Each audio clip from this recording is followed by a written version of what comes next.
Bonjour, je m'appelle Gramairie et bienvenue dans la capsule du conditionnel présent et du conditionnel passé. Dans cette capsule, les différentes utilisations de ces temps et modes seront abordées. Pour commencer, le conditionnel présent sera le premier temps et mode exploré. La première utilisation du conditionnel présent est pour une action qu'un être vivant souhaite faire dans le futur. Si la ligne du temps est prise, la barre du conditionnel présent sera placée à la droite de la ligne. Ensuite, une flèche est tracée pour signaler que l'action est en cours, mais sans savoir quand elle se terminera. Pour illustrer cela, si je lis la phrase suivante, la lecture se fera comme suit. J'irai chercher un hot dog à ce bâtiment. Le bonhomme est venu chercher un hot dog, mais vu que c'est une action que la personne veut faire, elle aurait pu aussi aller dans l'autre sens. Et cela était la première utilisation. Passons à la deuxième utilisation qui est de faire une action qui est faite lorsqu'une autre action a été faite. Si la ligne du temps est prise, la barre du conditionnel présent qui est la deuxième action est placée à la droite. La barre de l'imparfait qui est l'action requise est placée à la gauche de la ligne. Pour donner un exemple, si je lis la phrase suivante, la lecture se fera comme suit. Si le ballon allait sur la chandelle allumée, il éclaterait. Pour que l'éclatement ait lieu, il faut que le ballon se rende sur la chandelle. S'il reste immobile, la deuxième action ne pourra pas se faire.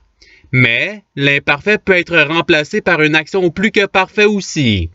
Avec ce temps et mode, si la phrase suivante est lue, la lecture donnera « Si le garde avait trouvé la clé, il déverrouillerait la porte pour l'ouvrir. » Si le garde n'avait pas de clé et aurait plutôt son livret, il n'aurait pas pu déverrouiller la porte et encore moins l'ouvrir. Et c'est tout pour le conditionnel présent. Passons maintenant au conditionnel passé. Avec ce temps et mode, il y a deux utilisations possibles. La première utilisation est quand une action a peut-être été faite dans le passé. Sur la ligne du temps, la barre de commencement est placée à gauche. Ensuite, une flèche est tracée pour la durée. Finalement, une deuxième barre est placée pour dire que l'action est terminée. Pour illustrer tout ça, si la phrase suivante est lue, la lecture donnera « L'avion serait atterri sur la piste ». Vu que ce n'est qu'une possibilité, l'avion aurait pu aussi atterrir ailleurs. Et cela était la première utilisation. Passons à la deuxième utilisation qui est une action qui se serait produite après une autre action dans le passé.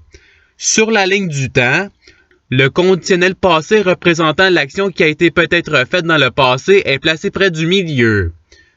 Le plus que parfait représentant l'action requise est placé avant le conditionnel passé. Pour illustrer cela, si la phrase suivante est lue, la lecture se fera comme suit. Si la radio avait fonctionné, on aurait fait un party. Il se peut aussi que si la radio avait fonctionné, rien ne se serait produit vu que c'est une possibilité. Et c'est tout pour cette capsule. Je souhaite que cette vidéo ait pu vous aider dans votre apprentissage de la langue française. Si vous voulez, il y a d'autres capsules sur d'autres sujets qui vous attendront sur ma chaîne. Cela dit, je vous souhaite une bonne journée en soirée. À la revoyure!